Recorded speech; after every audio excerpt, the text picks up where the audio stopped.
If you like dark sports manga, then Rikudo is for you. This isn't just about boxing, it's about fighting to survive in and outside the ring. Hey y'all, it's me, Imani, and welcome to Mad Canvas. Today, we're talking about the psychological seinen boxing manga, Rikudo. Spoiler free, so you can enjoy it in the same shock and awe that I did for the first time. But, will it be mad-tastic or mad trash? Keep watching to find out. Born in 1986, Matsubara Toshimitsu is a Japanese manga artist known for his dark, intense storytelling and dynamic artwork. He started as an assistant from the manga called Kingdom. Some of his notable works is a manga series called Valhallian The Black Iron, which ran from 2021 to 2022, and Rikudo, published from April 17, 2014 to May 23, 2019. It's completed with 23 volumes and 241 chapters. Rikudo isn't talked about much, it lacks mainstream appeal, and it doesn't have an English release.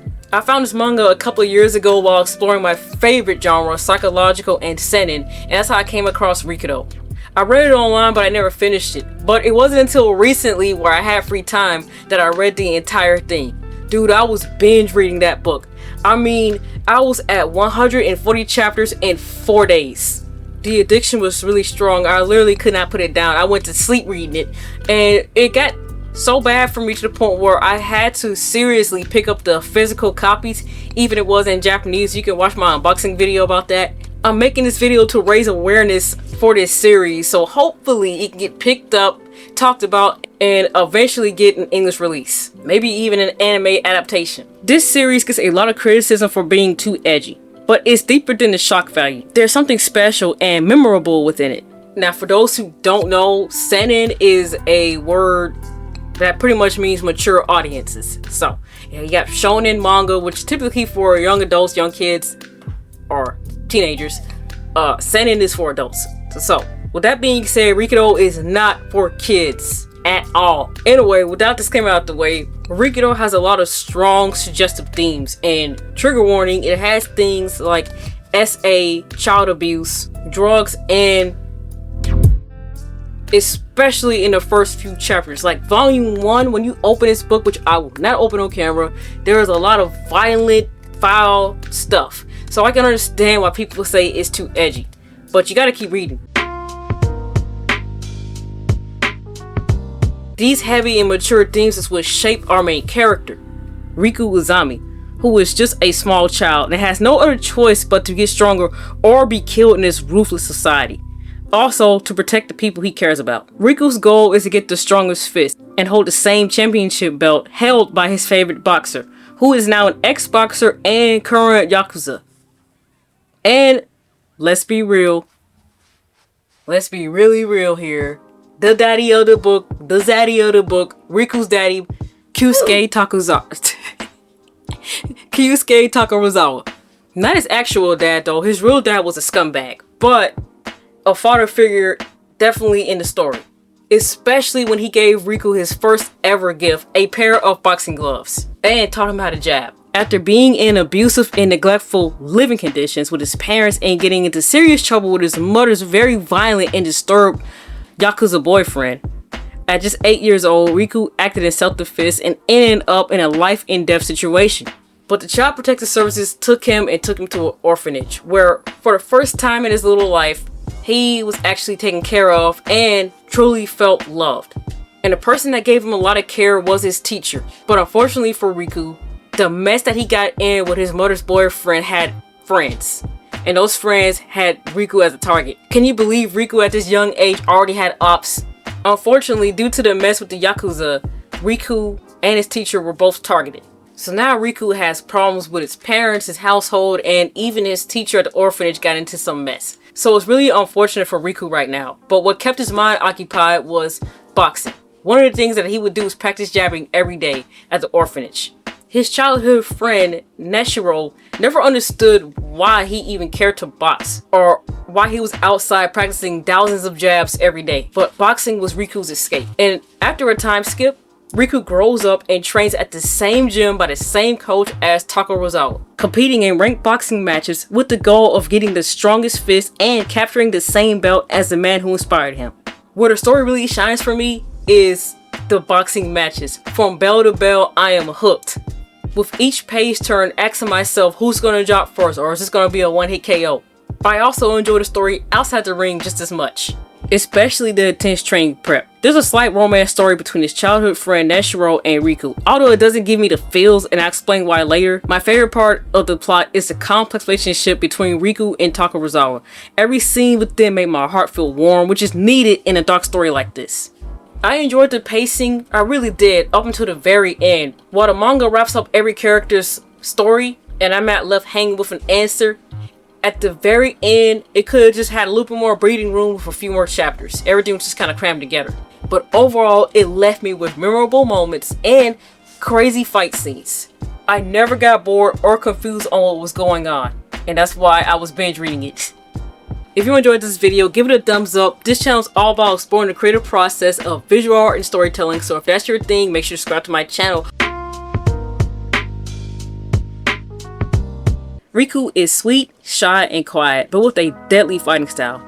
Because of the abuse he suffered as a child, when he gets hit in the ring, it doesn't even faze him, which is messed up. Instead, it triggers his defensive instinct, and he puts everything into his punches, making him absolutely devastating and almost killer-like. I don't see how you cannot really cheer for him.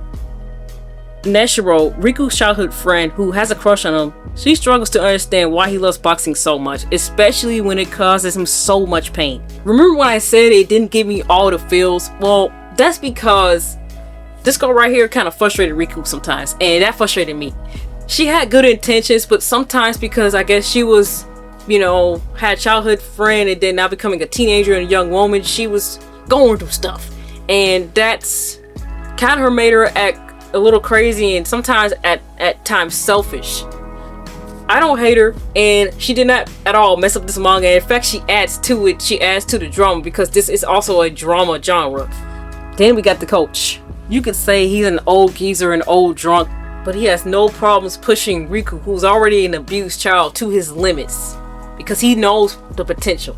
And as the story progresses, he really becomes more respectable, and you kind of like the bond between Riku and his coach. His coach, I think his name is Coach Baba. Coach Baba is his name. Also has, since he's an old man, he has a lot of history with some of the boxers that Riku does fight. He gives good insight and makes the story more compelling. Then we have Takarazawa, who I mentioned earlier, who was a really pivotal character in this story and in Riku's life. Being affiliated with the Yakuza, his storyline is one of the most interesting storylines to follow. And basically, because he interacted with Riku as a child, it was very interesting to see how Takarazawa would interact with Riku as he got older. What kind of impact he made as he got older too. Now let's talk about the other boxers. I'm gonna try to pronounce his name right. I'm still learning Japanese, so be nice, but I think his name is Kaede Hodo. Kaede Hodo. Okay, we're just gonna call him Hodo. Oops. This young man right here. Whoa, man. This is where the manga goes from good to just great. This character, he's a talented boxer who's the son of the man who fought Takarazawa. He is obsessed with Riku's punches, and their matches and storyline is very important. It's what makes Rikudo, to me, a standout manga, and it holds up to be a great story, with twists that we did not see coming. From friendly rivals to enemies who want to destroy Riku, every boxer he faces has a story of their own. Sometimes you even want to cheer for them, which is crazy, because why would you go against Riku? How could you go against Riku? That's how good some of these boxer storylines are. And not everybody fights Riku. There's other boxers fighting other boxers. So keep that in mind too. One of my favorite fights in this series isn't even involved with Riku himself. And these fighters aren't just in the ring for glory. Some of them are paying off their debts, some of them have a point to prove, and of course some want to be champion. Every fight is unpredictable and beautifully choreographed. Some characters are even described as snipers because of the precision of their punches, with a sniper's scope symbolizing their attack. Continuing with the snipers, the artwork is phenomenal, detailed, dark, and gritty. The boxing feels cinematic, with each punch connecting realistically. The way the blood, spit, and sweat fly off the page is incredible. Since it is a psychological manga, the fight often represents symbolic representations like snipers, as I mentioned before, some cobras, tanks, all kind of crazy stuff. Like, the boxing itself is the psychology. What would you say? Like, the psychology of the boxing match is really good. The shading is really intense, making the close-up, especially the eyes. When you see the close-up of the eyes in this artwork, it is so good. Like, you'll see an eyeball, and you'll see a punch coming right to it. It's crazy. Really good.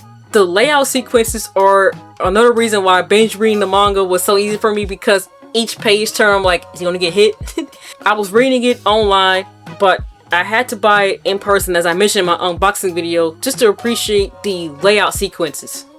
So my final rating for Rikudo is, well, I would give it a 5 because it's great and I love it, but I have to be honest, that ending, like I said, just didn't give enough breathing room, so it's gonna get a 4 stars, mad approved, mad stamp of approval. If you like dark psychological manga like Berserk, like Homunculus, just to name a few off the top of my head, then Rikudo could easily fit into your collection. If only it had an English release though, because while I'm learning Japanese using the lingo, I still can't read it. But I can, oops, what is it? What's going on here? We need to get this manga to Americans, man. I need to read this. Like, I'll buy it again. I'll buy a whole box set just so I can read the words, bruh. Give me the book. Give me the book. Give me the book. With that being said, if you enjoyed this video, give me a like, comment, and subscribe. Let me know if you're going to read this book or add to your collection. And if there's any other manga you want me to review or showcase on this channel, let me know.